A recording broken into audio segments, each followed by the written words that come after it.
Cek, cek, cek, cek. Udah pasti bisa rekam. Kalau terangin di sini pun nggak apa-apa, karena aku ngeliat sini. Udah pas ya? Oke, oke. Lebih gembira, Pak. Wah, gitu. Salam BHP Opers. Seoptimis apa Anda? Seoptimis jika 1:1000 kita adalah satunya. Seoptimis jika itu adalah lubang jarum, maka kita masuk ke dalam lubangnya. Dan seoptimis jika orang bilang itu tembok, maka kita cari pori-porinya dan kita masuk ke dalamnya. Tetap optimis, optimis, optimis, optimis.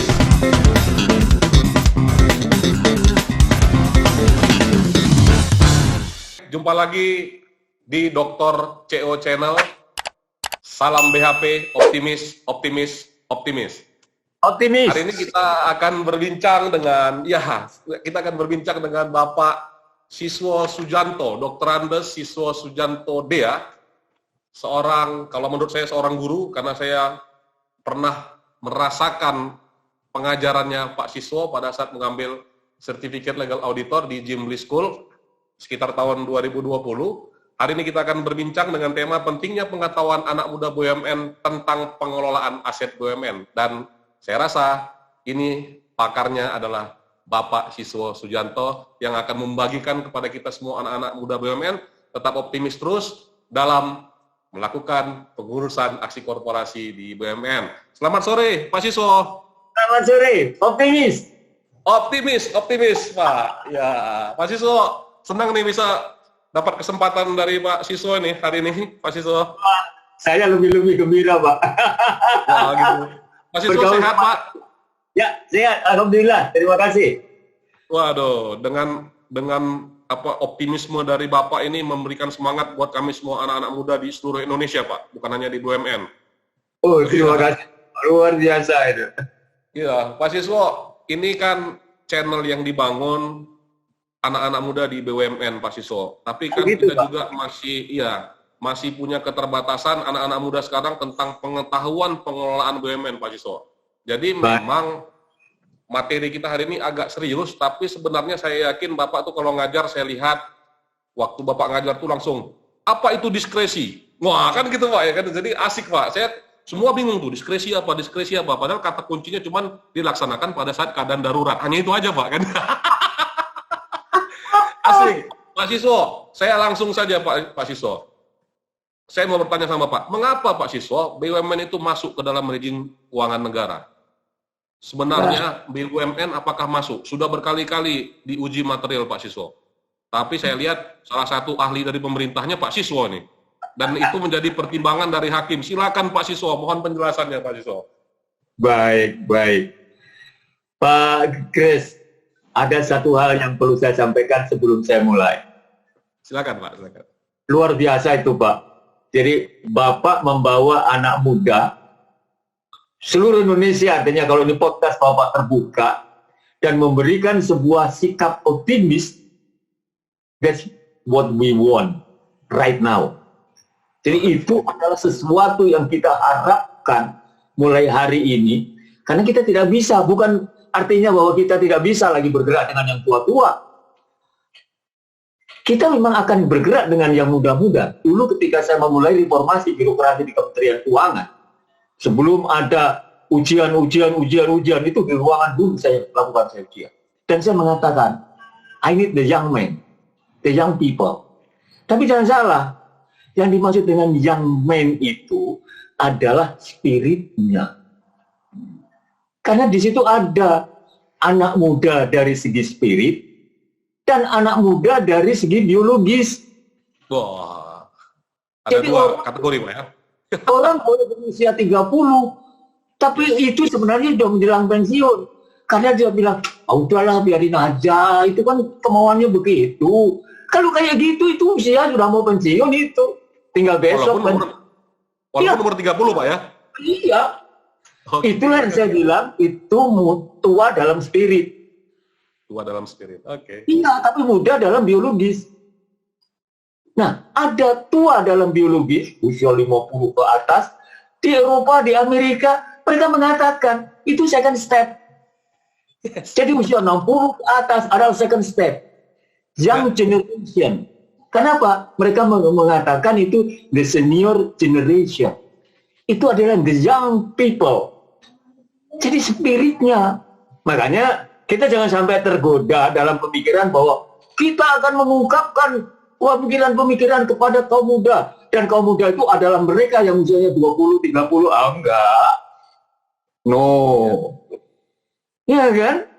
Tapi yang betul-betul spiritnya. Oke, gitu. Itu apresiasi saya untuk Bapak. Mudah-mudahan ini. Oke. Berarti kita sepakat bahwa hari ini Pak Siswo spirit muda, Pak. Mudah-mudahan. Ya. Silakan Pak Siswo. Mengapa BUMN masuk ke dalam rejim hukum keuangan negara? Pak Siswo silakan, kita mau dapat ilmu semuanya, Pak. Silakan. Baik. Nah, saya share screen nih, Pak. Silakan, Pak. Monggo, Pak. Iya, ini saya share screen dulu nih. Waduh. Ini tadi kayaknya udah kebawa jauh nih. Iya. Iya, ini kebawa kita ngobrol tadi nih. Kita menunggu PowerPoint-nya Pak Siswo yang punya power, punya poin. Setiap lembar tuh cuma beberapa kata aja, tapi tang masuk, Pak. Ya, terima kasih, Bapak. Oke. Ini kalau bisa masuk rekor muri, Pak. Bapak. Jadi saya sampaikan ini. Silakan. Pemikiran tentang berbagai aspek BUMN dan penerapannya ditinjau dari sudut hukum keuangan negara. Jadi apa sih yang ingin saya ungkapkan di sini dari pertanyaan Bapak tadi? Loh, BUMN itu punya berbagai aspek loh. Jadi kalau kita berbicara BUMN, orang kemudian selalu tanya, mana undang-undang BUMN? Oh, itu jauh banget itu. Bukan di situ nyarinya. Bukan di situ. Makanya orang selalu memperdebatkan antara teks dan konteks. Dan ketika Anda mengikuti bagaimana perdebatan teks dan konteks di persidangan dulu Mahkamah Konstitusi, akhirnya orang terjebak di dalam perdebatannya antara teks dan konteks. Begitu ditanyakan jawabannya teks, ngaco itu. I don't want to do that. Kita akan memulai betul konteks. Jadi ketika ditanyakan kenapa BUMN itu masuk di dalam rezim undang-undang keuangan negara, we are talking about the context. Oleh karena itu, kalau diizinkan, mari kita mulai. Mari kita mulai. Ya. Kita melihat ada beberapa hal yang di sini cukup krusial nih. Yang pertama itu saya mau menyampaikan, ya ada 3 butir lah di sini, seperti pertanyaan yang nantinya akan muncul. Kemudian yang harus kita lihat itu adalah ini loh. Ayo kita berpikir itu kayak gini loh. You think right, the right things. Ayo kita semua berpikir dengan benar. Berpikir dengan cara yang benar. Tentang sesuatu yang benar. Jadi please, berpikirnya itu benar loh. Jadi jangan diselewengkan kemana-mana, jangan dibiaskan kemana-mana, padahal materinya adalah benar. No, itu tidak jujur itu. Nah, oleh karena itu sekarang kita mencoba seperti itu. Nah, saya hanya ingin menunjukkan atau mengajak semua pihak itu. Loh, cara berpikir yang benar itu ternyata kayak gini loh hierarkinya. Jadi saya kira saya hanya merefresh saja, Pak. Kalau kawan-kawan yang pernah kuliah di Fakultas Hukum itu kan selalu diajak itu berpikir, inilah hierarki berpikir model siapa? Schopenhauer atau siapa lah gitu kan? Kita selalu mengembalikan segala sesuatunya pada filosofi. Philosophical thing. Kemudian dari bawahnya itu filosofi itu melahirkan sebuah kaidah atau sistem. Maka kalau kita berbicara sistem keuangan negara, kita harus menguji kembali filosofinya itu apa? Benar nggak? Kaidah yang dibuat tadi benar nggak dengan filosofinya? Nanti kita juga akan berbicara gitu. Kemudian berikutnya, dari kaidah sistem itu kemudian dibuatlah bagaimana cara. Maka lahirlah norma. Norma adalah sebuah cara memperlakukan sesuatu. Nah, norma-norma itulah kemudian dibukukan. Itu yang sering diperdebatkan, gitu kan. Kemudian di bawah norma itu ada ketentuan lagi. Wah, yang lebih rendah dari itu, dan itu lebih lebih luar biasa itu. Makin banyak, makin tidak bisa dipahami. Nah, saya ajak Anda semuanya. Kalau Anda mau berbicara tentang BUMN, Anda mau cek di bawah ini ada namanya norma. Norma ini adalah undang-undang BUMN. Anda cek kaidahnya, sistemnya. Sesuai nggak norma ini dengan sistemnya? Sudah itu, Anda cocokin apakah ini sesuai nggak dengan filosofinya. Baru Anda perdebatkan. Jangan kita mau perdebatkan sesuatu yang satunya pakai A, satunya pakai B, kemudian filosofinya di tengah. Dua-duanya nggak ada. Nah, inilah yang kemudian muncul. Pemilu yang hebat kalau di Indonesia. Ahli hukum itu 4 orang, pendapatnya 6, 7, 8. Iya, bukan hanya 4 orang, pendapatnya 5. Tetapi kalau itu dikembalikan pada pemikiran seperti ini tadi, maka yang ada di sini diterjemahkan atau diartikan atau dimaknakan sesuai dengan pemikiran yang ada di sini, dan pemikiran yang ada di sini itu mestinya sih tafsirannya tunggal. Mestinya. Ya kan? Nah. Ya. Oke, ini ada pertanyaan yang tadi Bapak sampaikan. Pak Kris, kita selalu dipertanyakan, kenapa sih BUMN itu masuk dalam rezim hukum keuangan negara? Dan kemudian sekarang para profesor punya sebuah teori. Dari sebuah universitas yang terkenal itu para profesornya menyusun sebuah teori yang disebut dengan teori transformasi. Wah, dia mengatakan bahwa aset negara yang dibawa ke BUMN itu telah mengalami sebuah transformasi dari aset negara menjadi aset privat. Hebat itu. Nah, pertanyaan saya, ketika di dalam sebuah perdebatan, beberapa orangnya itu yang bukan ahlinya, topnya, kemudian saya tanya, tolong tunjukkan ke saya, kapan titik atau kapan momen transformasi itu terjadi? Nobody can. Gak ada satupun orang yang bisa ngomong. Loh, kenapa begitu? Loh iya. Mentransformasi aset negara menjadi swasta atau menjadi individu. Loh itu gimana ceritanya? Ya nggak pernah ada kan. Karena aset negara itu cara melepaskannya itu luar biasa sulitnya. Kenapa? Ya nanti kita lihat. Ya. Oke. Jadi kita lihat lahirnya pemikiran tentang badan usaha milik negara. Nah, ini kan sebuah titik yang harus kita pahami kenapa dia lahir. Jadi sebelum membaca undang-undang BUMN itu kecil itu. Jadi kita harus baca dulu kenapa badan usaha itu lahir, BUMN itu. Itu sama dengan kenapa sih seseorang buka warung? Sama. Jadi asbabun nusulnya itu yang harus kita lihat, bukan warungnya jalan atau tidak. Tetapi kenapa dia buka warung? Dan ini negara, kenapa sih ada BUMN? Ini loh, historis filosofisnya kayak gini. Kalau kita berbicara keuangan negara, orang selalu bicara duit. Orang selalu berbicara anggaran. Tapi sebenarnya itu apa? Ternyata yang dimaksud dengan keuangan negara itu adalah akibat hubungan antara pemerintah dan rakyat. Jadi ketika negara dan rakyat itu berhubungan, hubungannya diatur oleh sebuah dokumen atau sebuah tatanan yang kita kenal dengan hukum tata negara. Nah, disitulah ada kewajiban negara, ada kewajiban rakyat, hak negara, hak rakyat. Lahir di situ semua. Cuman pertanyaannya, akibat dari lahirnya hak dan kewajiban itu, terus siapa yang ngurus? Ditata di mana? Nah, orang tidak paham itu. Karena apa? Di Indonesia kebetulan itu tidak pernah dijadikan subjek. Makanya kalau nanti Anda punya kesempatan buka YouTube, kemudian dengarkan tentang channel saya. Di situ ada itu. Saya sampaikan.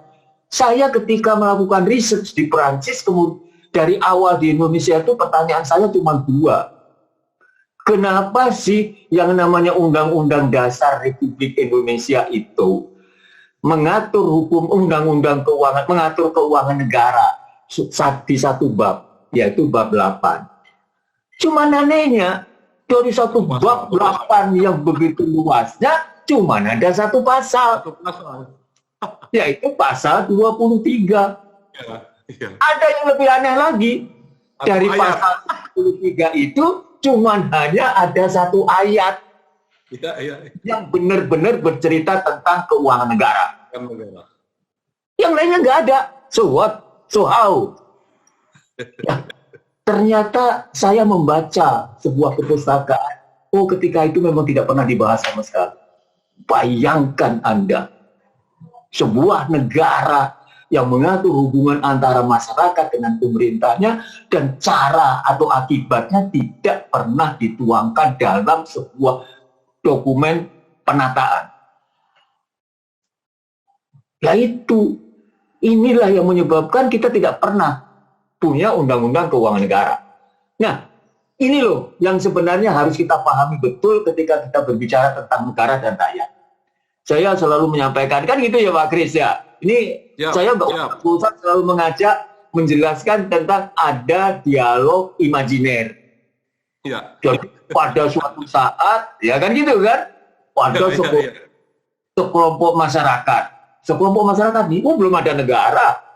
Ya, Pak. Sekelompok masyarakat itu mengatakan, kami itu ingin sejahtera. Bagaimana caranya? Nah, karena tidak ada yang bisa jawab, dikumpulkanlah para bijak.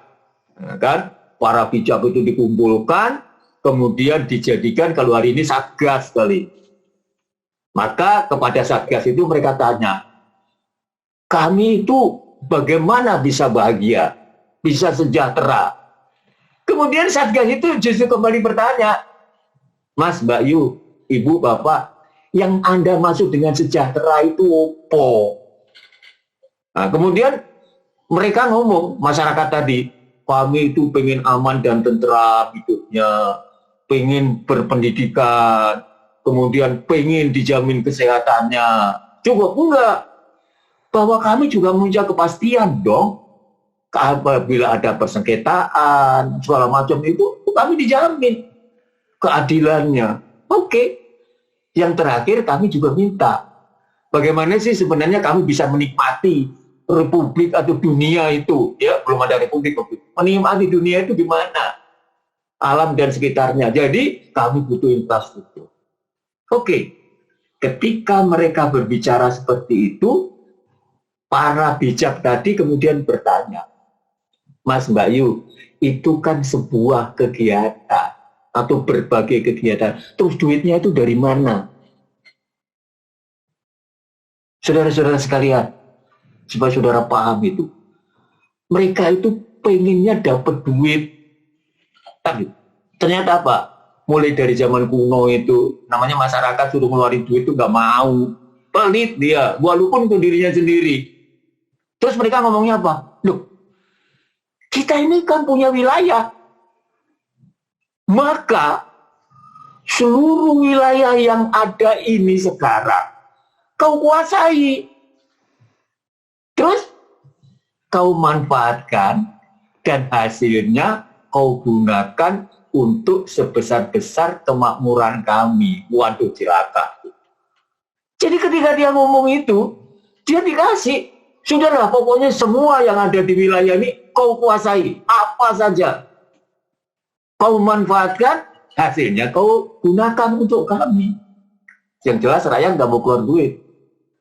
Oke, saudara-saudara sekalian, makna itu ternyata luar biasa. Kenapa? Disitulah kemudian terpikirkan bahwa untuk kepentingan rakyat itu seluruh wilayah itu diberikan kepada pengurusnya untuk dikuasai dan dimanfaatkan. Maka kalau saudara perhatikan Deklarasi Delom Parlom atau apa itu Pak Kris itu hak asasi manusia, ya, itu mencantumkan hak negara. Kemudian ternyata itu oleh berbagai negara diacu dan dituangkan dalam dokumen yang disebut dengan konstitusi. Konstitusi, iya. Ya, Undang-undang dasar, Pak, ya? Undang-undang dasar kita. betul, dari hak turun ke konstitusi. Indonesia juga nggak kalah loh. Lihat itu pasal 33. Ya kan? Bunyinya sama. Seluruh wilayah ini kau kuasai. Maka pasal 33 bunyinya bumi, Bumi, air, tanah. seluruh yang terkandung di dalamnya dikuasai oleh negara dan digunakan sebesar-besarnya hasilnya untuk kemakmuran rakyat. Oke, fine. Jadi tidak ada question bahwa negara menguasai itu dasarnya apa? Konstitusional tuh, Mas. Bahwa itu natural. Orang bisa mengatakan itu natural law. Silakan. Tetapi itu nggak boleh dipertentangkan. Negara, kau punya itu apa? Berdebat tentang Freeport. Negara, hak kau tentang Freeport mana? Pasal 33 itu bunyinya. Pak Kris, kemudian para bijak tadi tanya, duitnya itu berapa sih sebenarnya yang dikumpulkan? Kemudian mereka bilang, Mas Mbak Yu, kalau itu nggak cukup, terus gimana? Ternyata si rakyat tadi bunyinya begini, loh, kita ini di wilayah ini kan mempunyai sesuatu. Ada gedung, ada apa, zaman dulu pelabuhan, ada tambatan ini, ada hutan, ada segala macam. Itu kan semua yang kita miliki. Jadi semua yang kau miliki, yang kita miliki, dapat kau gunakan untuk sebesar-besar kemakmuran kami. Jadi kita lihat, yang pertama adalah semua yang ada dikuasai negara, hasilnya untuk rakyat. Yang kedua, semua yang dimiliki oleh negara boleh dimanfaatkan, hasilnya untuk rakyat. Apa sekarang yang kita dengarkan dari itu semua? Ternyata hari ini itulah yang kita kenal dengan konsep penerimaan negara bukan pajak. Nah, maka ada penerimaan negara bukan pajak dari sumber daya alam, dari tanah, dari apa segala macam. Nah, yang kedua tadi, Indonesia juga ikut-ikut. Dituangkanlah dalam pasal 23 Undang-Undang Dasar 45. Undang-Undang Dasar 45. Jadi kalau yang tadi pasal 33, yang kedua di pasal 23. Artinya apa? Yang dimiliki itu adanya dari APBN. Kenapa? Yang dimiliki itu asalnya adalah, kalau menurut konsep pemikirannya, berasal dari suatu tindakan yang sah atau sumber yang sah. Nah, sumber yang sah itu apa? Dibeli, ditukar, ya kan? Dihibahkan, disita untuk atas nama negara. Jadi 4 itu, ya kan? Nah, kemudian masih nanya lagi, Mas Mbak Yu, kalau itu nggak cukup gimana? Loh, Anda kan maunya banyak. Terus kemudian rakyat baru kemudian gini, Anda boleh paksa saya. Saudara-saudara sekalian, Pak Kris, akhirnya apa? Lahirlah sebuah pungutan yang bersifat memaksa, yang nggak dikasih imbalan secara langsung. Itulah yang kemudian dikenal dengan pajak. Jadi kalau gitu, hubungan antara pemerintah dengan rakyat tadi, ya kan, dengan para bijak tadi, sampai hari ini kemudian dikukuhkan dalam sebuah kelembagaan. Orang bijak tadi yang mewakili rakyat, kita kenal dengan lembaga legislatif. Para bijak yang tadi kita tunjuk tadi disebut eksekutif. Nah, eksekutif itulah tadi yang tanya, karena minta izin dari rakyat. Begitu. Nah, jadi bisa kan sekarang dilihat, nah kan? Jadi kalau itu kita lihat, disitulah lahirnya hak dan kewajiban negara yang kemudian dituangkan di dalam konstitusi berbagai negara. Nah, jadi kalau ada hukum keuangan negara, dan konstitusi hubungannya nggak boleh dijawab baik-baik saja. Hubungannya adalah yang tadi. Gitu. Tapi kalau kita dengarkan di YouTube, hubungan antara hukum keuangan negara dan undang-undang dasar pasti nggak seperti ini. Ya kan? Ya. Karena itu dibaca, kalau ini nggak dibaca. Gitu kan? Kita berbicara tentang sesuatu, ya kan, yang kemudian didokumentasikan. Kita tidak memulai dari dokumentasi, tetapi mulai dari sebuah ide yang didokumentasikan. So we reverse. We start from the very beginning. Ya kan? Dari filosofi menjadi sebuah dokumentasi. Bukan dari dokumentasi, kemudian dibaca teksnya. Bukan. Oke? Kemudian, kebutuhan masyarakat adalah kewajiban negara.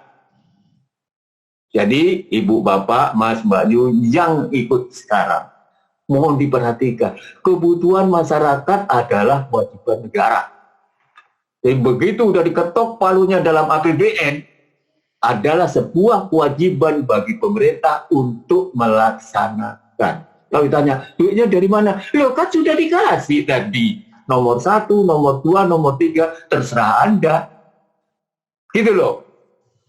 Jadi 1, 2, 3 terserah Anda mengembangkannya.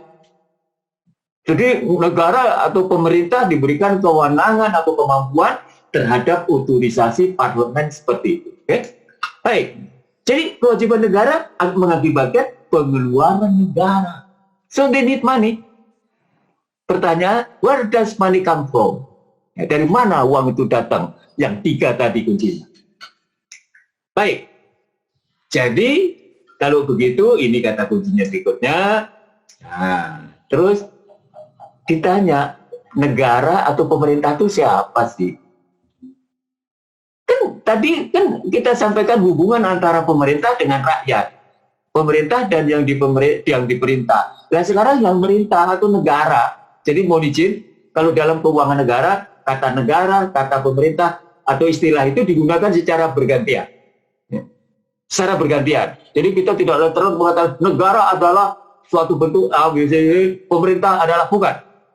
Ya. Makanya keuangan negara pada hakikatnya ada keuangan pemerintah sebenarnya. Begitu kan? Anggaran pendapatan dan belanja negara sebenarnya kan anggaran pendapatan dan belanja pemerintah itu. So, begitulah ya. Aset negara adalah aset pemerintah dan satu sisi adalah aset rakyat. Beda lagi, oke? Jadi gini, kita berbicara tentang siapa, itu ternyata bisa kita candera, atau kita deteksi, atau kita define dari peran. Gitu, dari peran.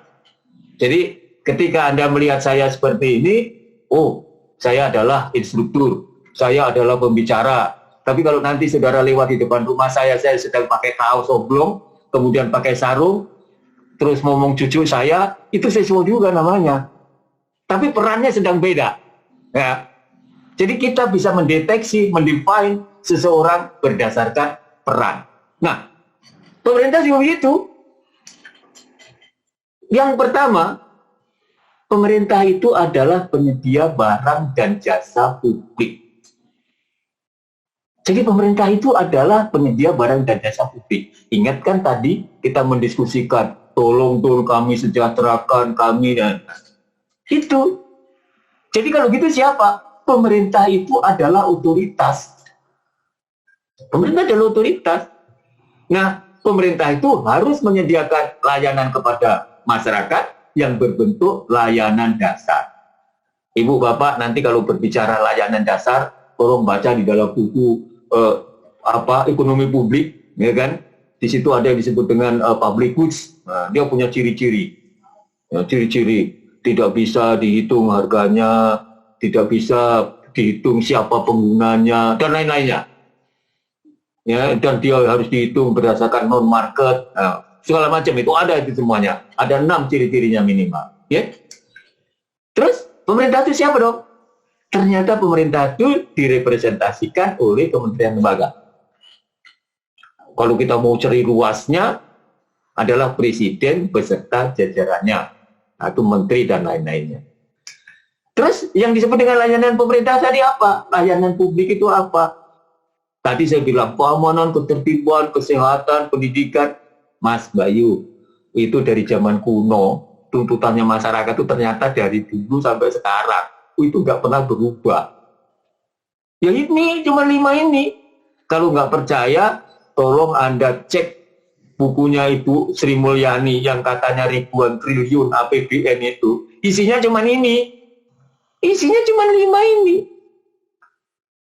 Keamanan dan ketertiban, semua pengeluaran di Hankam sana, di kepolisian, semua yang masalah kesehatan, ini banyak sekali, bukan hanya Kementerian Kesehatan. Pendidikan, itu multi kementerian atau cross departemen. Keadilan, seluruh APH. Pekerjaan umum, jangan salah itu, bukan hanya di PU. Nah, inilah yang dimaksudkan dengan layanan publik.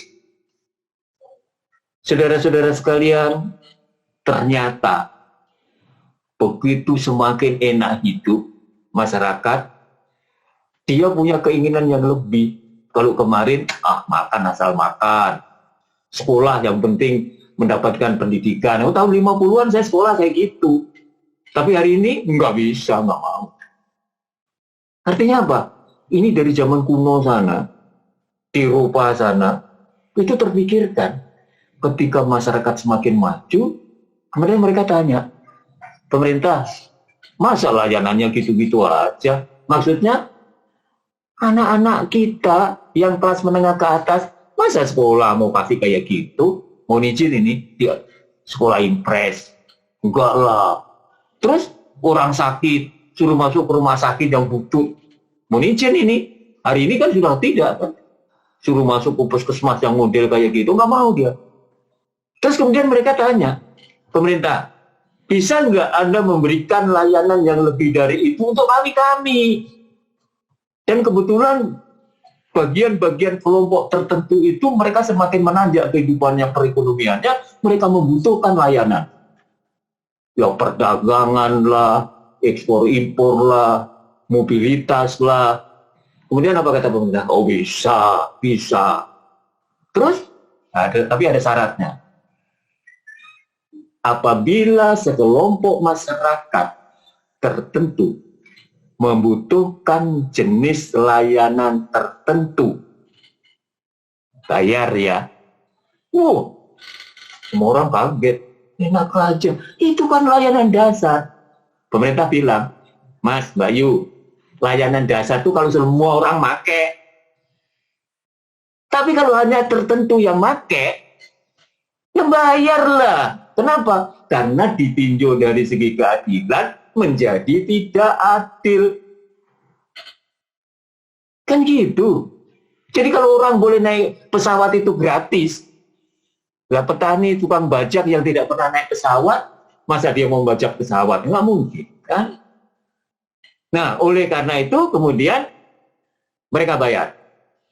Ketika di situ dibayar, kemudian ditanya, lah pemerintah jadi apa dong?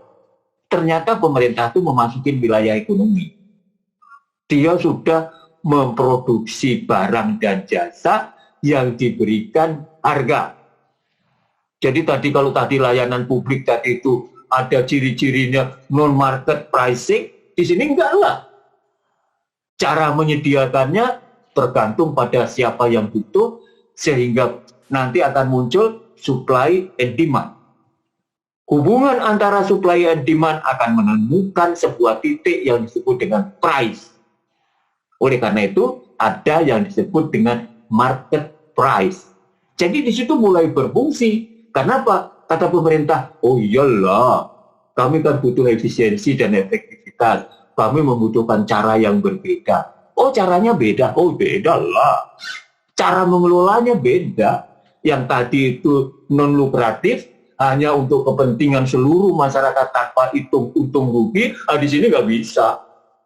Perlu untung rugi, tata caranya berbeda, manajemennya berbeda. Oh gitu. Orang mulai paham. Nah, jadi siapa dong dia? Maka pemerintah membentuk sebuah institusi yang ketika itu kita kenal dengan nama perusahaan negara. Begitu. Jadi kalau gitu, pemerintah sekarang punya dua sisi, dua muka. Pertama sebagai otoritas, yang kedua dia adalah sebagai pelaku ekonomi. Sebagai pelaku ekonomi, dia ada di situ. Direpresentasikan oleh badan perusahaan negara atau hari ini disebut dengan badan usaha milik negara. Di sana, salah satu tujuan di luar yang utama melayani publik tadi, ya hasilnya bisa digunakan menambah penerimaan negara. Tetapi kata kuncinya yang pertama adalah dia adalah pelayan publik loh. Kemudian Anda tanya, mana buktinya? Hari ini kan yang namanya, boleh saya sebut Bank Mandiri sama BCA. Nggak ada bedanya. Mas, Mbak Yu, hari ini Anda melihatnya kayak gitu. Coba sekarang lihat, kalau sebuah bank itu rontok, siapa yang bisa menjamin nasabah? Nggak ada. Sekarang bank yang jadi mandiri, itu kemarin rontok semua itu. Dikumpulin jadi namanya mandiri. Malah makin besar. Nah, saya menjelaskan begini. Tahun 50-an, ketika belum ada siapa-siapa, negara itu sendirian, masyarakat itu membutuhkan uang, membutuhkan kredit. Kemana? Negara yang punya. Maka lahirnya Bank Dagang Negara, Bank Rakyat, itu kan. Terus kemudian mereka mengatakan, negara, kita ini mau barang impor karena kita membutuhkan. Terus di sisi lain mengatakan, kita tuh pengen ekspor. Bisa nggak ini dilakukan? Nggak ada ketika itu eksportir, nggak ada ketika itu importir. Terus yang bergerak siapa? Negara. Maka ketika itu negara membuat sebuah institusi yang kita kenal dengan kelompok PT Buma Bisma Endra. Wah, itu adalah kelompok-kelompok eksportir dan importir barang-barang. Tapi PT Buma Bisma Endra itu kemudian mengatakan, loh, kami ini butuh dana. Kenapa? Emangnya ekspor nggak butuh duit? Impor nggak butuh duit? Duitnya dari mana? Maka pemerintah wes tak bikinin. Maka dibuatlah Bank Eksim. Terus kemudian pedagang-pedagang butuh duit, dibuatlah Bank Dagang Negara. Kita melihat itu loh peran negara. Saya bercerita kayak gitu. Ternyata sampai hari ini di Perancis juga kayak gitu kejadiannya kan. Bank Agricole, bank apa segala macam itu dulunya bank pemerintah semua. Ya kan? Perusahaan-perusahaan semuanya, bahkan pabrik mobil bisa. Renault bahasa kita, Renault namanya. Itu kan BUMN. Ya kan? Nah, jadi saudara-saudara sekalian, disitulah kemudian lahir sebuah institusi yang merupakan representasi dari sisi ekonomi negara. Dikelola dengan cara mengikuti atau dengan mengikuti pola-pola pemikiran ekonomi tanpa meninggalkan tujuan awal, yaitu memberikan layanan publik. Saudara mau bukti, lihat undang-undang BUMN di pasal yang paling atas, itu bunyi itu, bahwa BUMN itu diciptakan untuk memberikan kesejahteraan kepada masyarakat. Itu dibunyikan tetap. Karena itu the very basic thinking, gitu ya. Jadi ide dasar sekali untuk lahirnya sebuah institusi. Nah, hari ini orang mengatakan, wah itu kan private good. Nah, sekarang Anda bisa nggak membedakan private good dan public good? Hanya yang tidak bisa dibedakan, yang betul basic ekstrim. Jadi keamanan dan ketertiban nggak boleh, ya kan? Ya, kesehatan sekarang sudah ada polanya, ya kan? Keadilan nggak boleh. Nah, hanya dua itu yang ekstrim. Tapi pendidikan, kesehatan, infrastruktur udah mulai. Nah, itulah perkembangan. Itulah perkembangan kenapa itu lahir, ya kan? Nah, yang tadi ini hanya saya tunjukkan aja untuk sekedar ngelihat aja. Okay? Pemerintah itu siapa? Akhirnya kita lihat bahwa pemerintah itu ternyata yang pertama tadi adalah KL, Kementerian Lembaga adalah nomor satu. Yang tadi kita sebut sebagai pull ekstrim, nomor 2-nya adalah badan usaha milik negara. Tapi kalau saudara perhatikan, kok ada institusi pemerintah dengan otonomi khusus? Oh iya, di luar negeri juga ada yang disebut dengan Public Autonomous Agency. Di Indonesia kita kenal apa yang disebut dengan Badan Layanan Umum. Adalah sebuah lembaga atau institusi pemerintah yang berada di bawah kementerian lembaga, tapi dikelola dengan spirit badan usaha milik negara. Pak Kris, itu badannya itu benar-benar kementerian lembaga, tapi spiritnya adalah BUMN, ora iso. Karena orang nggak bisa. Karena dia akan tetap berpikir, saya adalah saya. Loh, padahal dalam dunia modern, ternyata enggak. Orang boleh sarungan, tapi berpikirnya IT. Wah, sudah dengan canggihnya pakai 5G, bukan 4G. Sarungan dia. Contoh misalnya, di Jepang kita lihat dengan cara sikap yang tradisional, berpikirnya begitu luar biasa. Nah kita enggak, kita pengen sejajar terus. Kalau berpikirnya luar biasa, pakai jas, pakai dasi. Lupa pakai sarung, pakai baju biasa. Padahal enggak tuh. Nah, itulah yang kita sebut dengan Public Autonomous Agency. Makanya mereka menuduh saya menyelipkan pasal di dalam Undang-Undang Nomor 1. Jadi pasal 68, 69 tentang BLU adalah pasal selipat karena tidak bisa ditemukan konsep teorinya di mana-mana. Padahal mereka yang nggak ngerti. BLU disebut dengan PK, pengelolaan keuangan. Artinya apa? Cara ngelola uangnya. Kalau lembaganya kagak, ya itu yang mereka tidak paham. Jadi menuduh saya secara salah. Kemudian yang terakhir adalah institusi pemegang kebijakan negara. Itu no question. Bapak masuk mana? OJK masuk mana? Mereka adalah pemegang kebijakan moneter di bawah kendali Bank Sentral. Sama, pemegang kebijakan pangan. Nah, kalau zaman dulu jadikan BUMN itu salah. Dia adalah pemegang kebijakan negara.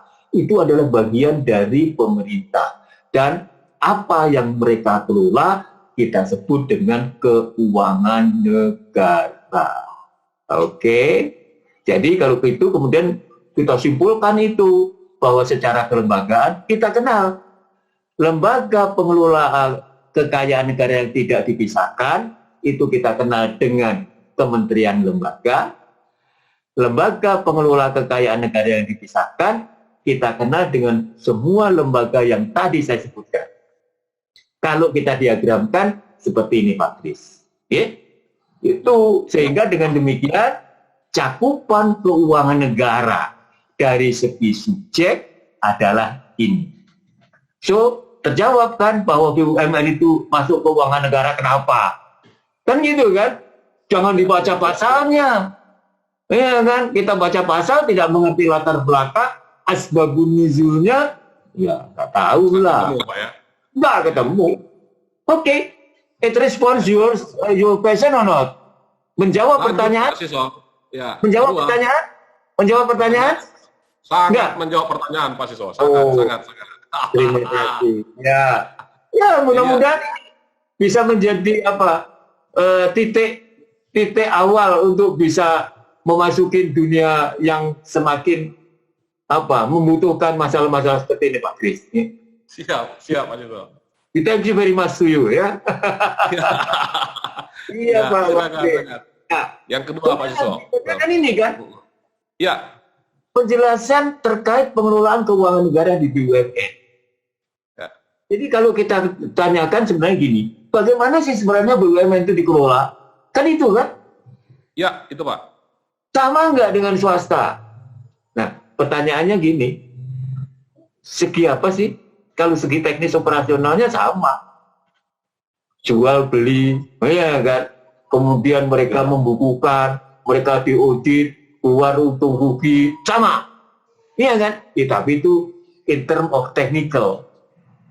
Tapi ketika kita berbicara pengelolaan dalam arti luas, tentang pengelolaan keuangannya yang ada di situ, kita harus memasuki wilayah ini. Kita akan membuat sebuah dikotomi. Ya, kalau nggak bisa jelas. Ya. Itu kan sama dengan logo Bapak itu kan, hitam putih, jelas. Iya kan? Tidak abu-abu, bukan abu-abu Pak ya, hitam. Iya, benar. Maka kita buatkan dikotomi Ya. antara korporasi dan BUMN. Kita dikotomize. Sudah jelas. Sekarang kita lihat pemikiran tentang korporasi. What is corporate? What is corporation? Iya kan? Ternyata kejadiannya gini loh. Ada individu-individu pada kaya-kaya. Uangnya numpuk-numpuk di bawah bantal, di bawah kasur. Kemudian ada orang yang berpikir, gimana sih caranya itu supaya diaktifin, menghasilkan? Oh gampang, kita kumpulkan. Terus semua dari yang dikumpulkan nanti kita serahkan pada orang yang pinter. Biar dia ngelola, biar dia menghasilkan. Oh bener. Maka setiap individu naruh duit, naruh duit, naruh duit, naruh duit, naruh duit.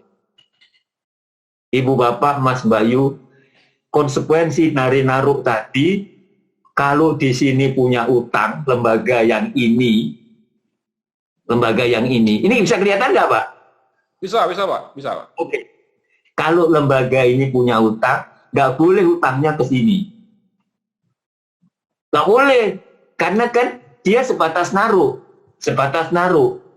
Inilah yang kemudian kita kenal sebagai korporasi, dikelola oleh sekelompok expert. Karena orang-orang ini tidak pandai. Inilah dalam cerita yang sangat ringkas yang disebut dengan teori agency. Jadi di sini dikelola sedemikian rupa, hasilnya nanti dibagi ke sini. Tapi kalau punya utang, utangnya tetap ini. Bagaimana dia bisa kayak gitu? Bisa. Kita bentuk dia sebagai sebuah badan. Jadi kalau ada badan wadah manusia, kemudian ada badan hukum. Nah, kan?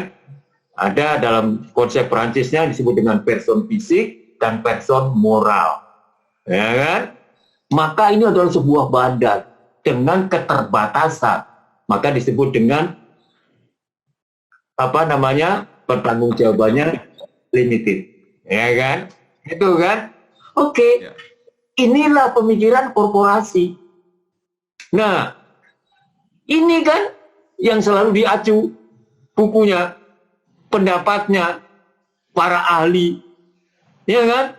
Yang selalu mendengarkan atau menjelaskan bahwa korporasi adalah sebuah badan hukum yang beranggota, yang tadi itu, tetapi punya hak dan kewajiban sendiri terpisah dari hak kewajiban anggota masing-masing. Kenapa demikian? Saudara lihat tadi kejadiannya.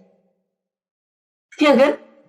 Kejadiannya kan ini naruh sini, naruh sini, naruh sini, naruh sini. Terus kemudian dia bergerak tapi tidak ikut ini. Yang bergerak dia. Maka di sini terbatas. Tanggung jawabnya hanya yang dikasih doang. Begitu. Maka didefinisikan seperti ini. Dalam kepustakaan. Nah ini kalau kita baca buku yang di Eropa sana, Utrecht punya, yang akhirnya menjadi acuan di kepustakaan di Republik kita, kan itu. Terus korporasi itu punya sifat private. Itu individu yang tidak pernah dia care sama tetangganya. Enggak, motifnya cuma satu. Daripada uang ditaruh di bawah bantal diam, bagaimana kalau dia bisa aktif dan punya keuntungan? Jadi motifnya adalah profit. Dasar pengelolaannya agensi teori. Diserahkan kepada sekelompok expert, dia yang ngelola dengan pernyataan nanti kau tak bayarin. Ekspertisnya dibayar, kemampuannya dibayar. Sekarang kalau BUMN, begitu enggak? Coba Anda perhatikan. Ini loh sebuah kenyataan. Ketika tadi orang berpikir, wah kami membutuhkan sebuah layanan, kemudian layanan itu dibuatkan oleh pemerintah, kemudian ada pertanyaan, di Eropa ahli hukum keuangan negara juga rewel, sangat rewel, dan dia sangat konsisten. Dia tanya, Mas Bayu, kalau lembaga yang tadi Anda sebut punya nuansa ekonomi, punya tujuan profit juga di samping melayani publik. Pertanyaan satu, pengeluarannya itu Anda maksudkan sebagai pengeluaran negara enggak? Gak bisa jawab. Gak bisa jawab. Mula-mula mereka mengatakan iya. Nah, kesalahan pikir itu dilakukan di Indonesia, Bapak. Ketika zaman Hindia Belanda. Maka perusahaan yang ada lebih luas namanya Indische Bedrijvenwet. Jadi perusahaan-perusahaan yang tergolong atau tergabung dalam Indische Bedrijvenwet, perusahaan yang terbuka itu dananya itu APBN-nya Hindia Belanda. Terus kemudian dia punya, ada lagi perusahaan di bawah kementerian lembaga. Kalau Anda ingat Telkom, PTT dulu, Pos Telegraf dan Telepon, itu perusahaan tuh di bawah Departemen Perhubungan. Anda lihat lagi Damri, Anda lihat Pelni, Anda lihat PTKA, jadi DJKA, itu adalah perusahaan-perusahaan yang berkarakter publik di bawah kementerian lembaga. Nah, anggarannya di bawah anggaran kementerian lembaga. Kalau yang tadi, anggarannya dimasukkan di APBN dengan nomenklatur khusus. Kacau itu. Padahal di Prancis itu dipermasalahkan. Kalau Anda kayak gitu, itu nggak boleh. Kenapa? Gini loh, tak jelasin. Yang disebut dengan pengeluaran negara itu apa? Nah, kata para ahli itu. Ternyata pengeluaran negara itu didefinisikan adalah, jadi gini, Caprelli karakter, menurut ciri-cirinya atau sifatnya, la dépense publique et l'emploi des deniers. Jadi yang dimaksud dengan pengeluaran negara adalah penggunaan aset negara. Aset itu artinya uang di sini. Terus ternyata masih ada lagi, destine aux activités d'intérêt public, yang ditujukan untuk kepentingan masyarakat. Oke. Apa kata mereka? Kami juga, kan perusahaan negara yang tadi itu uangnya dari negara ditujukan untuk kepentingan negara, rakyat. Sama. Tapi yang nomor 3 ditambah, conformément aux autorisations du budget. Artinya sesuai dengan otorisasi parlemen tentang anggaran negara. Wah, baru mereka kaget. Ternyata perusahaan-perusahaan negara itu tidak berada di dalam APBN. Jadi Indonesia itu salah dari zaman kunonya. Karena ini udah ditolak. Jadi tidak dinyatakan sebagai pengeluaran negara. Jadi pengeluaran BUMN adalah pengeluaran BUMN. Tidak boleh dinyatakan sebagai pengeluaran negara sebagaimana layaknya yang ada di kementerian lembaga. Oke. Nah, kalau gitu timbullah sebuah pertentangan. Jadi tapi clear bahwa BUMN atau perusahaan negara tidak boleh berada di APBN. Itu dalam konsep teori yang betul. Oke, fine. Akhirnya mereka membuat kesepakatan. Oke, kalau gitu kita buatlah lembaga yang namanya sui generis. So what is sui generis? Lihat di kamus. Sui generis itu ternyata artinya dia sama tapi berbeda. Diberikan status yang sangat khusus. Jadi lembaganya sama-sama lembaga pemerintah, ya tadi kan? Tetapi dikelola secara khusus. Oke, baik. Nah, disitulah kemudian terbedakan. Ya, bukan dibedakan, terbedakan. Lembaga yang benar-benar mengelola uang tujuan untuk rakyat yang dikelola dalam sistem APBN, yang satunya adalah mengelola uang negara untuk tujuan rakyat dan masih ada tujuan lainnya dan dikelola di luar sistem APBN. Jadi, dengan kesimpulan bahwa yang disebut dengan BUMN atau setaranya adalah sebuah lembaga sui generis, yaitu lembaga pengelola kekayaan negara yang dikelola di luar sistem APBN. Oke. Jadi dalam kenyataannya ternyata begitu kita perhatikan, oposisi itu tadi permasalahan menyangkut birokrasi dan korporasi.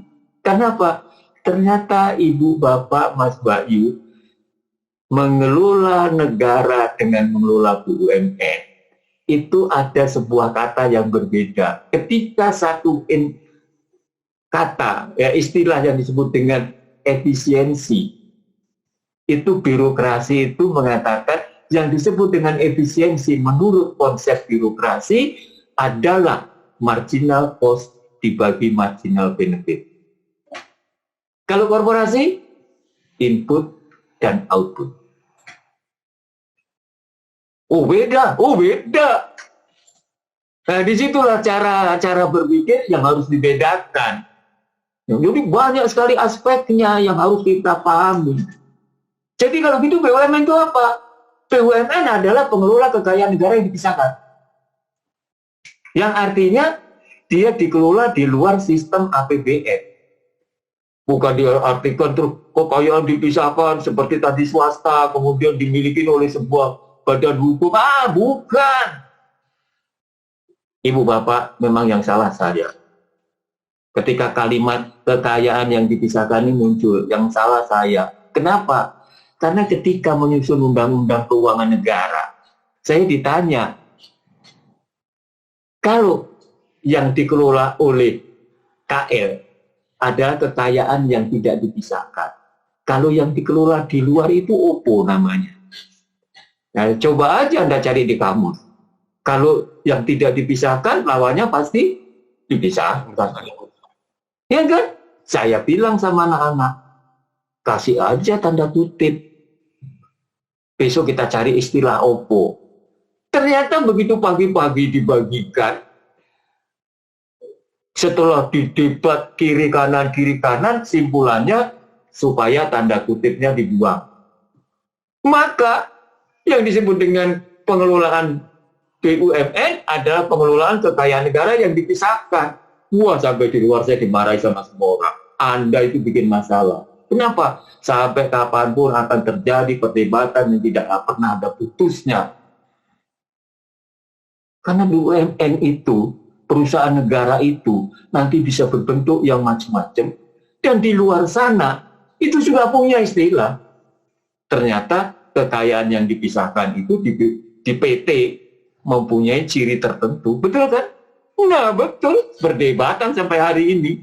Ya tapi ya nggak apa-apa. Tapi saya bilang, kan dikatakan di situ berdasarkan undang-undang ini yang dimaksud dengan adalah ya wis toh. Selesai urusannya, Pak. Ya, ikutin dong undang-undang ini. Jangan ikutin undang-undang yang lain. Iya. Iya. Jadi saya berkilahnya kayak gitu. Tapi enggak lah, artinya secara istilah itu silakan saja. Ya kan? We cannot find another terminologi ya. Nah, BUMN sifatnya apa? Sifatnya publik, untuk kepentingan publik, motifnya layanan dan profit. Ketika dia menghadapi permasalahan layanan, profitnya ditinggalkan. Maka jangan suka ngomong dong, itu perusahaan rugi melulu. Coba lihatin, yang namanya bis Damri, saya ceritain, di Sumatera, itu dari Bengkulu ke Muko itu 8 jam.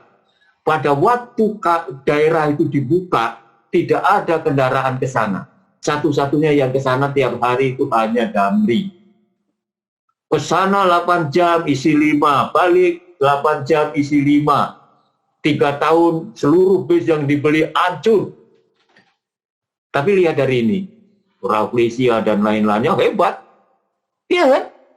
Daerah itu menjadi terbuka. Artinya apa? Ketika layanannya diperlukan, bisa saja profitnya hancur. Loh iyalah, karena itu bagian dari layanan publik. Jadi jangan ngomong dong, Merpati rugi. Lah bayangin aja, Merpati itu dia hanya berputar di tempat-tempat yang dulunya tidak pernah dijenguk oleh pesawat, kecuali dia. Makanya orang Papua mengatakan hanya Merpati yang tidak pernah ingkar janji. Oh yang lainnya tuh, kalau penumpangnya nggak ada, nggak jalan. Merpati jalan terus. 3 orang yang diangkat. Makanya saya tahu begitu kenapa? Saya sering naiknya Merpati karena saya tahu konsepnya. Ya kan? Nah, jadi motifnya layanan dan profit. Kalau nanti terjadi pertentangan antara duanya, maka profitnya dikalahkan. Contoh, ketika Pertamina berbicara tentang Presiden bilang satu harga per bensin Jakarta dan Jayapura. Ketika itu dilaksanakan, ada nggak perusahaan swasta yang bisa jualan bensin satu harga kecuali Pertamina? Kagak ada. Shell kagak masuk, inilah masuk, yang lainnya kagak masuk, jelas. Kenapa? Itu rugi dia. Nah, dasar pengelolaannya bukan agensi teori. Pemerintah itu tidak ada orang bodoh, orang pintar-pintar semua di situ. Jadi tidak menyisihkan supaya dikelola orang pintar. Enggak, orangnya pintar-pintar di situ. Nah, maka manajemennya begini. Dia menggunakan two-tier management system. Jadi bertingkat pengelolaannya. Jadi kalau kita diagramkan, nantinya akan kelihatan di sini adalah Menteri Keuangan sebagai pemilik dan Menteri BUMN sebagai wakil pemilik.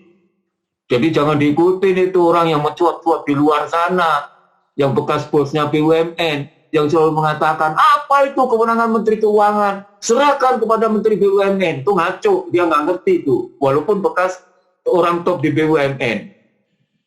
Erick Thohir malah lebih tahu. Apa kata dia ketika memberi pengarahan di Kuningan kepada seluruh BUMN? Ingat dia badan usaha milik negara, BUMN, bukan badan usaha milik nenek lu. Itu artinya apa? Beliau mengatakan kita ini hanya pengelola yang punya negara, yang punya rakyat. Ini loh diagramnya.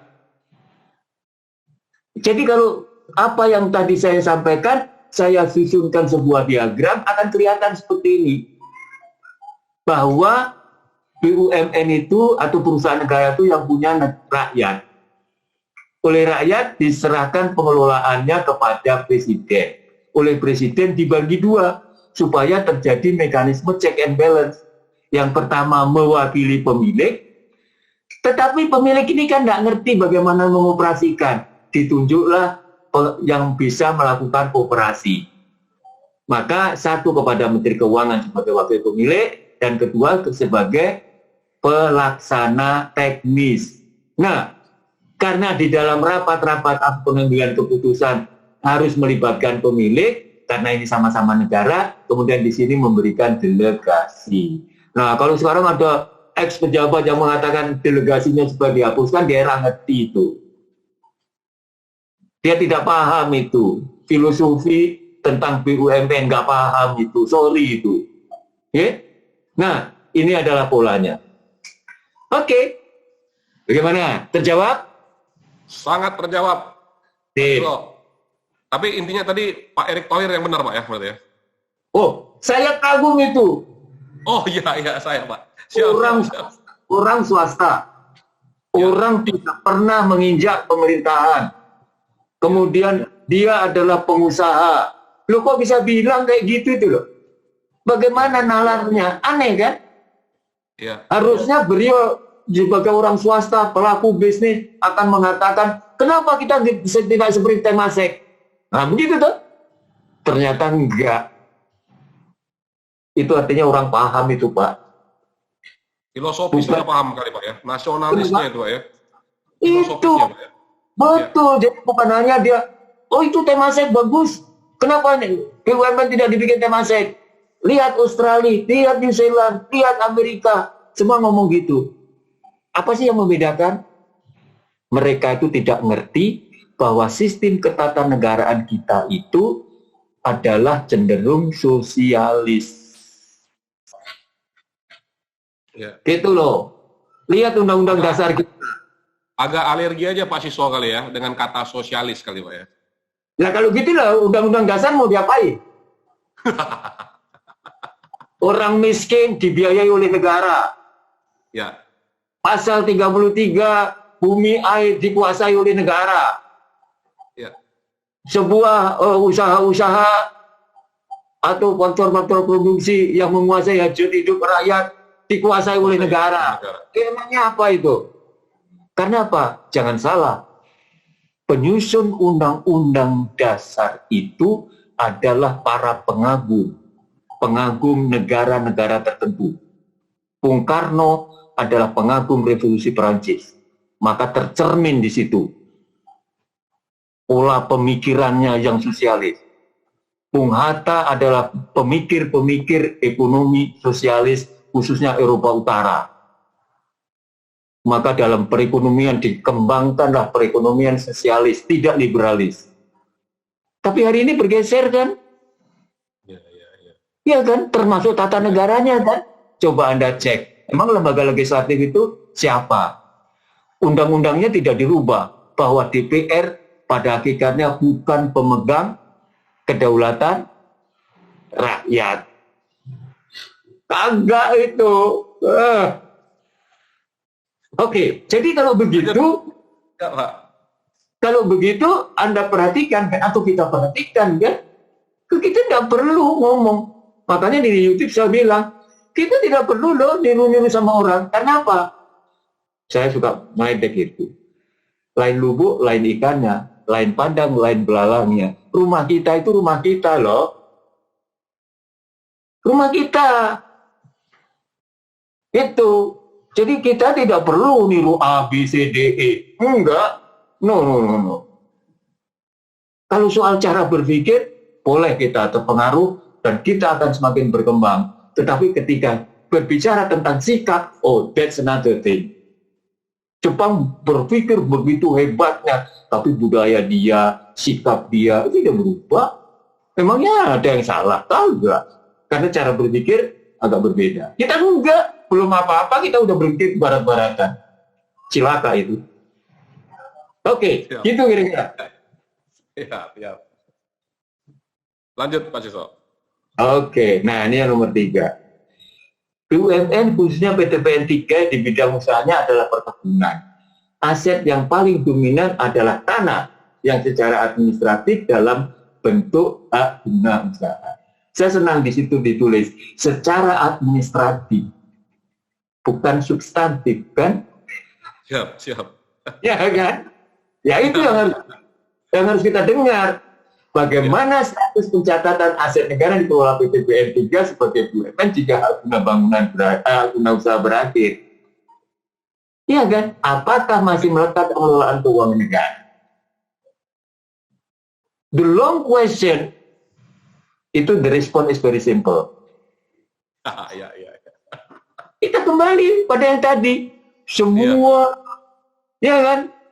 Yang ada di wilayah ini kau kuasai dan kau gunakan sebesar-besarnya untuk kemakmuran rakyat. Untuk kemakmuran kamu. So what? Yang kemudian ditempel secara administrasi supaya teregistrasi, supaya digunakan. Tetapi jangan salah, bahwa negara atau pemerintah adalah bukan penguasa atau pemilik seperti rakyat pada umumnya. Karena rakyat punya motif pribadi, negara tidak punya motif pribadi. Karena negara itu siapa? Gitu loh. Ya. Jadi kalau dia dikasih guna usaha, hasil usahanya untuk rakyat. Ya. Kalau si A dikasih guna usaha, usahanya dia buat dia sama cucunya, anak cucunya kan? Ya. Loh, orang ini kan sudah jelas sekali, itu clear, crystal clear. Jadi betul-betul tidak bisa dibantah. Tetapi kemudian yang terjadi di lapangan ini dikacaukan, Ya. dibiaskan seolah-olah negara, rakyat itu apa? Itu kan juga orang, person, iya kan? Satunya person, satunya begitu kan? Bukan begitulah. Makanya sekarang coba lihatin pemikiran tentang aset negara itu kayak apa? Menurut Undang-Undang Dasar 45 ini loh. Tadi saya sudah sampaikan, penguasaan aset negara itu pada pasal 33. Artinya, kalau tidak ada satu orang pun yang bisa mengatakan itu punya saya, maka negara punya kewenangan mengatakan itu saya kuasai. Pertanyaan saya, statement kayak gitu masih nggak dipegang sampai hari ini? Ya, orang duduk di suatu tempat, dia sudah 30 tahun katanya, terus kemudian negara bilang, itu punya saya, atau itu di bawah kekuasaan saya. Dia enak bisa, mana buktinya? Iya kan? Coba itu yang di Bogor. Mana buktinya? Kami sudah di situ lebih 30 tahun. Kami beli dari penggarap. Loh, apa urusannya? Iya kan? Wah, terus akhirnya mau, iya kan? Coba, sekarang ada sengketa lagi kan di daerah Sentul kan? Wah, itu tanah harusnya dikembalikan pada penggarap. Itu milik rakyat. Loh, lah rakyat itu rakyat semana? Kan saya tadi juga mengatakan sekelompok masyarakat yang kemudian menempatkan diri sebagai rakyat. Yang namanya rakyat itu di DPR sana loh. Bukan rakyat di Sentul, rakyat di dekatnya Bogor situ, bukan dekatnya Puncak, bukan begitu cara berpikirnya, itu bias itu. By filosofis itu bias. Saya nggak tahu harus bagaimana saya. Karena di dalam perdebatan ketika berkaitan dengan aset misalnya, saya kebetulan adalah ahli tentang aset yang ada di Nusa Tenggara Timur. Yang begini, kita memperdebatkan. Saya sampaikan, lu silakan kalau ada yang bisa menunjukkan ketentuannya bahwa ketika ini kemudian dimiliki rakyat itu silakan aja gitu. Tetapi bagi filosofi inilah sudut pandang keuangan negara yang dimulai dari cara berpikir secara historis filosofis, kemudian dituangkan di dalam berbagai ketentuan atau dokumen negara yang kita kenal dengan konstitusi, baru kemudian dimunculkan dalam pasal-pasal berikutnya. Tapi dalam kenyataan tidak seperti itu. Monggo. Nah, jadi seperti yang tadi saya sampaikan, penguasaan terhadap aset negara itu pasal 33, karena filosofinya bunyi begitu. Kemudian pasal 23 itu jelas, negara membeli melalui APBN dengan perolehan yang sah. Kan? Satu, melalui APBN. Yang kedua, dia tukar. Ketiga, dihibai. Keempat, dia sita. Oh iyalah. Artinya atas putusan pengadilan kan? Itu sah itu semuanya. Nah, itulah bunyi pasal 23. Jadi kalau kita berbicara aset, harusnya kita merujuk pada pemikiran yang ada di pasal 33 dan pasal 23. Ya, tapi kemudian orang mengatakan, oh itu kan ada undang-undangnya sendiri. Kemudian undang-undangnya dicoba diartikan dengan cara lain. Makanya Pak Kris tadi saya mohon, di depan tadi, things right, the right thing. Jangan diartikan dengan cara sendiri dong. Nah kan, harus tegak lurus dong. Kan ada kaidahnya atau sistemnya, ada filosofinya, tarik semuanya di situ. Itu caranya. Baik. Nah, inilah kemudian ketika kita menyusun undang-undang keuangan negara, di dalam konsideran mengingatnya itu kita pasang pasal 33 Undang-Undang Dasar 45. Kemudian itu kita kenalkan dengan namanya aset potensial negara. Untuk membedakan Yang satunya aset operasional. Aset operasional itu kalau Bapak punya gedung, nah, Bapak gunakan. Bapak punya uang, uangnya digunakan. Itu operasional. Yang potensial itu yang masih belum tergunakan, tetapi berada dalam kekuasaan atau kepemilikan. Di dalam penguasaan atau kepemilikan. Nah, inilah pengertian aset negara tadi. Berikutnya, inilah yang kemudian kita tuangkan di dalam pengertian apa yang dimaksud dengan aset negara itu. Ternyata definisi keuangan negara itu punya begini. Semua hak negara yang dapat dinilai dengan uang. Jadi aset yang potensial itu bisa dinilai dengan uang loh. Masa? Iya dong, kalau itu ada barang tambang, tambangnya digali, kemudian dijual, maka hasil penjualan itu adalah sejumlah uang negara. Nah, itulah dalam berbagai kasus yang saya sampaikan.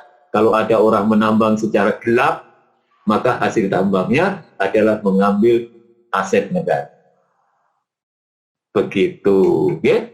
Jadi, kalau gitu, aset operasional itu apa? Yang tadi, semua barang yang dibeli diperoleh atas beban APBN atau berasal dari perolehan lainnya. Yang tadi itu, 1, 2, 3, 4. Oke. Nah, menurut Undang-Undang Keuangan Negara kayak apa? Inilah akhirnya definisi yang tadi saya sampaikan. Clear? Clear. Terjawab, Bapak? Terjawab. Jadi artinya, Pak Siswo, artinya PTPN adalah BUMN. BUMN adalah negara. Yes. Pengelolaan administratif itu yang terpisah. Kita harus pisahkan. HGU itu kan administratif sifatnya, Pak Siswo ya. Betul, betul. Bukan substantif. Jadi, ya, bukan substantif. Maka yang substantif adalah pengelolaan aset negara oleh BUMN, CQ, PTPN, laksanakan semuanya sesuai dengan tujuan konstitusi untuk mengelola aset. Right. Berarti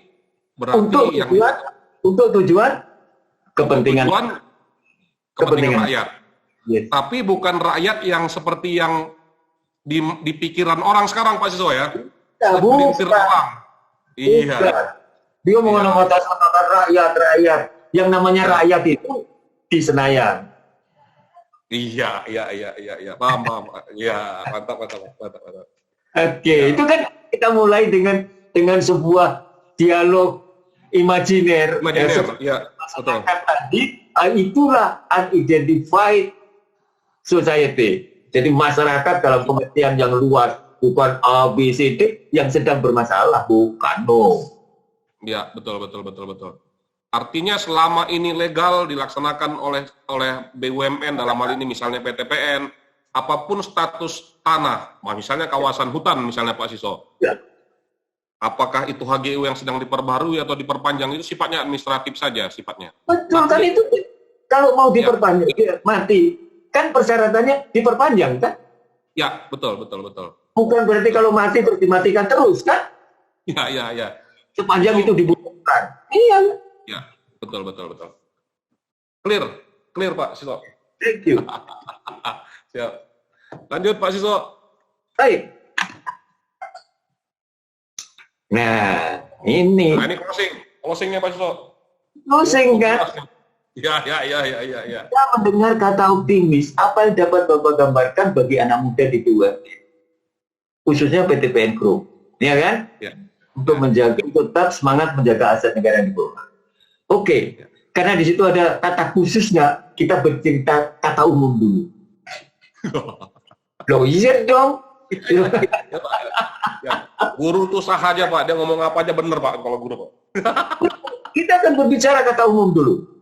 Siap, silakan. Jadi begini, jangan kita terpengaruh sesuatu yang benar-benar kita tidak paham dengan mengatakan BUMN adalah sapi perah dan disitulah tempat korupsi dan disitulah yang menyebabkan negara tidak maju karena negara akan terhambat oleh langkah-langkah yang tidak benar tadi. Itu jangan Anda percaya. Kalau Anda seorang muda yang profesional, Anda akan bertanya, apakah lembaga itu betul-betul sesuai dengan fungsinya dan tujuannya sehingga arahnya benar atau tidak? If Anda begitu, Anda boleh cek. Di negara yang seperti Indonesia, itu adalah Perancis. Yang disebut dengan PT KAI, itu bukan hanya di Perancis saja yang maju. Sekarang ternyata di Indonesia PT KAI siapa bilang tidak maju? Artinya apa? Bahwa yang disebut dengan perusahaan negara itu bukan gembel. Oh, perusahaan negara itu bukan tempat korupsi. Oh, perusahaan negara itu adalah benar melayani rakyat dan betul hebat. Saya akhirnya sekarang tidak hanya mau membanggakan Perancis yang disebut dengan Electric de France, Chemin de Fer de France atau railway-nya Perancis itu begitu hebatnya. Ternyata railway-nya Indonesia hebat. Lebih hebat, Pak, ya? Oh, hebat sekarang, Pak. Coba lihat, siapa nggak tahu PT KAI? Iya kan? Siapa nggak tahu Inka? Walaupun itu tidak link and match, tetapi itu adalah satu komunitas. Iya kan?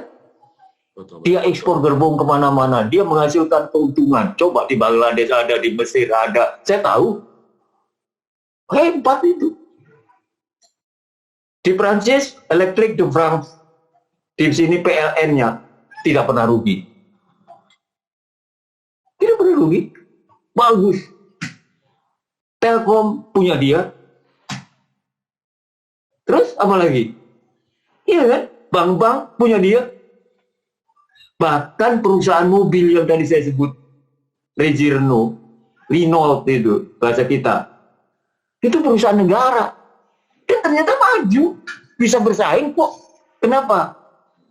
Mereka itu berada di bawah kendali para profesional.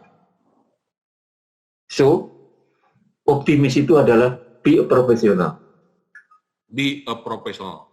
Iya, ketahuan banget. Be a professional. Nah, orang untuk bisa profesional itu gimana? Know the knowledge. Know the knowledge. Know how to do. Know how to transmit. Atau know how to teach. Kemudian, disiplin and commit. 5 ini adalah profesional, unsur profesional. So, orang yang optimis, dia akan profesional. Seorang yang profesional mesti punya 5 itu. Know the knowledge. Ini kata kunci. Jangan ngomong sembarang ngomong. Know how to do. Know the knowledge, nggak tahu how to do, bohong itu. Kalau dia profesional. And then, how to teach, how to transmit. Bisa ngajari orang, begini loh caranya.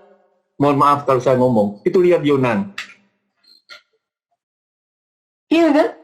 Know the knowledge, know how to do, know how to transmit the knowledge. Dan dia komitmen, disiplin. Jadi itu. Itu kata umum. Jadi kalau BUMN harus bagaimana, jangan itu dengarkan orang. Karena mereka juga gak ngerti BUMN itu apa. Buktinya apa? Coba lihatin itu. Perdebatan yang terjadi di DPR.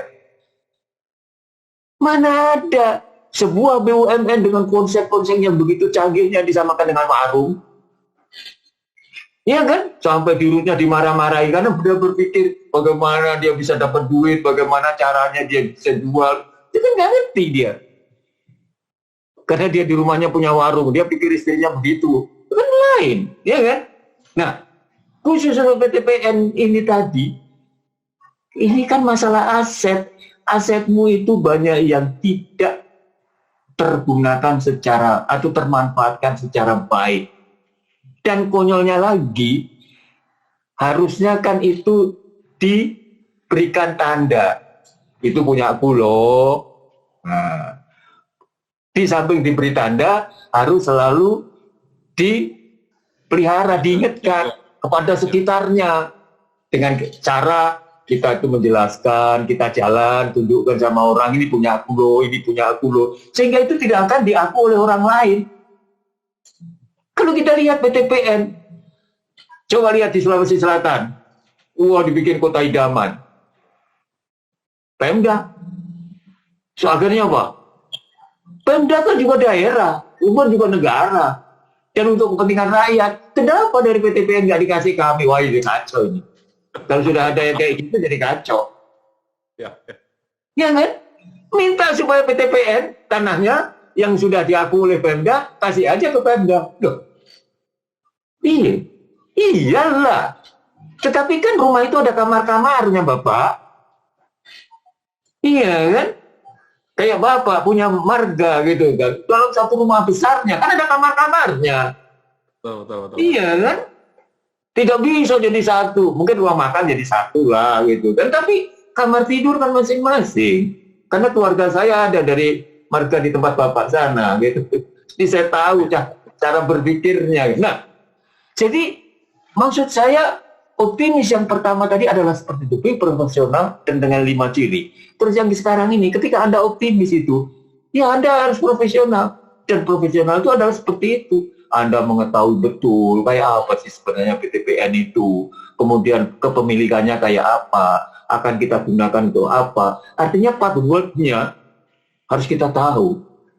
Ya kan? Nah, that's all. Jadi sebenarnya anak muda ini Pak Siswa, kalau saya bisa, ini sekian panjangnya 1 jam, hampir 1 jam lebih nih Pak Siswa. Iya. Itu harus diajak berpikir fundamental dulu Pak Siswa ya, secara filosofis. Jadi jangan mentang-mentang anak muda nggak mau berpikir gitu. Akhirnya tren Barat, tren yang akhirnya diambil tuh akhirnya salah. Dan kalau sudah salah, akhirnya nantinya jika diberikan amanah sebagai pemimpin, salah lagi melakukan pengelolaan terhadap BUMN Pak Siswa ya. Iya. Gitu kan. Ya jadi yang paling penting kita tahu dulu fundamental secara filosofis bagaimana BUMN ini dilahirkan di negara kita, bagaimana BUMN ini dikelola dengan sistem keuangan negara, tapi versinya kita. Sehingga nantinya anak-anak muda ini memiliki semangat untuk menjaga aset negara sekaligus juga bisa edukasi terhadap rakyat-rakyat yang belum mengerti ya Pak Siswa ya. Betul Bapak, itu yang harus kita lakukan. Itu poinnya Pak Siswa. Terima kasih Pak Siswa. Sama-sama Pak Kris ya. Ya, ada lagi mau disampaikan Pak Siswa, udah closing ya tadi ya? Iya, jadi saya sebenarnya gini, ketika saya dulu masih dinas, boleh lah orang cerita. Orang pensiunan itu kan bukan cerita, itu cerita kuno. Mudah-mudahan ada manfaatnya.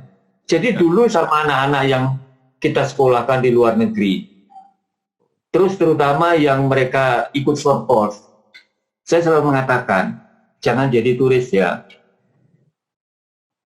Apa maksudnya jadi turis itu? Jadi gini, Pak Kris coba liatin, orang-orang yang pergi ke Eropa atau ibu-ibu yang pergi ke Eropa, terutama ke negeri Belanda, dia jalan-jalan, istrinya melihat taman bunga yang begitu indahnya, apa katanya? Pak, coba itu kalau ditanam di kebun rumah belakang itu, wah hebat gitu. Suaminya dengar begitu tergerak dia, kemudian dia beli bijinya, beli benihnya. Pertanyaan, tumbuh nggak? Kagak. Beda tanahnya Pak. Beda Karena di kepala 4 musim kan? Di sini cuma 2 musim. Ini nggak bisa efektif begitu, kecuali kita ciptakan sama dengan di sana. Nah, yang saya sampaikan itu, jangan Anda sekolah di sana, terus kemudian apalagi yang short course, baru 3 bulan mendengarkan sebuah cerita, oh itu bagus, kemudian dia bawa pulang, berusaha diterapkan di tempat dia kerja. Sekolah di luar negeri, ambil cara berpikirnya, filosofinya, bukan barang itu Anda bawa pulang. Nah kalau barang itu dibawa pulang, itu tadi bisa tidak klik. Ya. Itulah Pak closing yang bisa saya sampaikan. Mudah-mudahan ada manfaatnya. Cerita orang tua.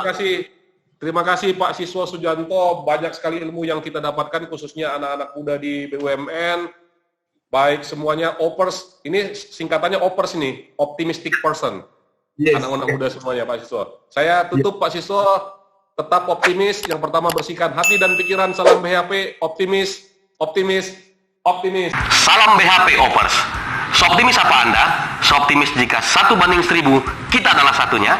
Seoptimis jika itu adalah lubang jarum, maka kita masuk ke dalam lubangnya.